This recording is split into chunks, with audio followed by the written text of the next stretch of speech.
एक कहावत है, किसी के साथ गलत करके अपने बारी का इंतज़ार भी ज़रूर करना। पुराने समय की बात है। एक महिला अपने परिवार के लिए खाना बनाते समय हर बार एक बड़ी रोटी अलग से बना के रखती और अपने घर की खिड़की पर उसे रख देती, ताकि कोई ज़रूरतमंद या भूखा व्यक्ति रोटी खाकर अपनी भूख शांत कर सके। एक बूढ़ा बाबा रोज़ दोपहर को उसी खिड़की के बाहर वाले रास्ते से गुजरता था और रोटी लेकर यह कहता हुआ आगे बढ़ जाता कि आप जो बुरा करते हैं वो आपके साथ रहता है और आप जो अच्छा करते हैं वो आपके पास वापस आता है। काफ़ी दिन गुजर गया।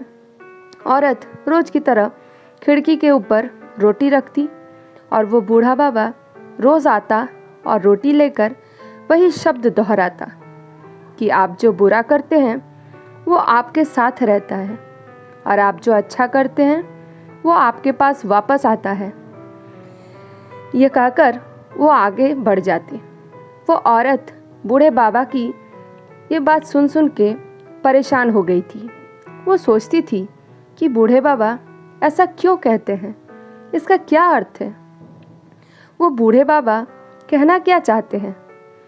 वो ये सोचकर परेशान हो जाती और गुस्से में यह सोचती कि वो बूढ़े बाबा कितने स्वार्थी हैं। मैं पूरे दिन अपने गृहस्थी के काम संभालने के बाद भी कितने मेहनत से उस बूढ़े बाबा के लिए रोटी बना कर रखती हूँ और उनके मुंह से मेरे लिए एक भी धन्यवाद के शब्द नहीं निकलते, पर पता नहीं रोज़ ये एक ही शब्द क्यों बड़बड़ाते रहते हैं। वो औरत ये सब सोच सोच के आखिर में इतना परेशान हो जाती है कि वो बूढ़े बाबा से पीछा छुड़ाने के बारे में सोचती है। इसके लिए उसने एक तरकीब भी सोची। अगले ही दिन औरत ने बूढ़े बाबा के रोटी में जहर मिला दिया और फिर वो औरत उस जहरीली रोटी को खिड़की पर रखने के लिए गई ही और उसका हाथ कांपने लगा। वो घबरा गई और उस रोटी को वो खिड़की पर रख भी नहीं पाई। वो सोची कि अरे ये मैं क्या कर रही हूँ, ये तो पाप है, मैं ऐसा नहीं कर सकती। फिर उसने रोटी को जलते हुए चूल्हे में फेंक दिया। रोटी जलकर राख हो गई। उसने फिर से उस बूढ़े बाबा के लिए एक रोटी बनाई और उस रोटी को खिड़की पर रख दिया। रोज़ की तरह वो बूढ़े बाबा आए और उस रोटी को उठाकर आगे बढ़ते हुए वही शब्द दोहराए कि आप जो बुरा करते हैं वो आपके साथ रहता है और आप जो अच्छा करते हैं वो आपके पास वापस आता है। ये कहकर वहाँ से चले जाते हैं। औरत उन शब्दों को फिर से सुनती है, पर बूढ़े बाबा इस बात से अनजान आगे बढ़ते चले गए। वो औरत जब भी उस खिड़की के बाहर रोटी रखती थी तब वो अपने बेटे के लिए भगवान से प्रार्थना ज़रूर करती थी।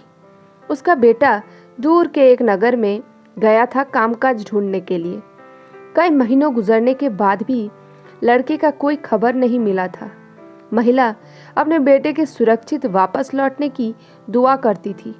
उसी शाम को उस औरत के दरवाजे पर कोई आता है। दरवाज़ा खोलने के बाद महिला चौंक जाती है, क्योंकि दरवाजे पर उसका लड़का थका हारा, मायूस सा कमज़ोर दिख रहा था। उसके कपड़े बुरी तरह से फटे हुए दिख रहे थे। लड़का अपने माँ को देखकर कहता है, माँ, यह एक चमत्कार ही है कि मैं यहाँ जीवित तुम्हारे सामने खड़ा हूँ।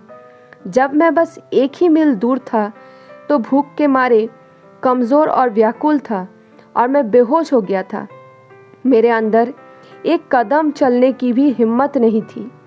मैं शायद मर ही जाता।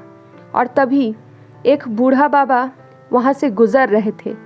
मैंने उनसे कुछ थोड़ा खाने के लिए मांगा, लेकिन उन्होंने मुझे एक पूरी रोटी दे दी। और फिर उस बूढ़े बाबा ने कहा, मैं हर रोज़ यही एक रोटी खाता हूँ, लेकिन आज मैं यह तुम्हें दे रहा हूँ क्योंकि तुम्हारी ज़रूरत मुझसे बड़ी है। माँ ने पूछा, कौन था वो बूढ़ा?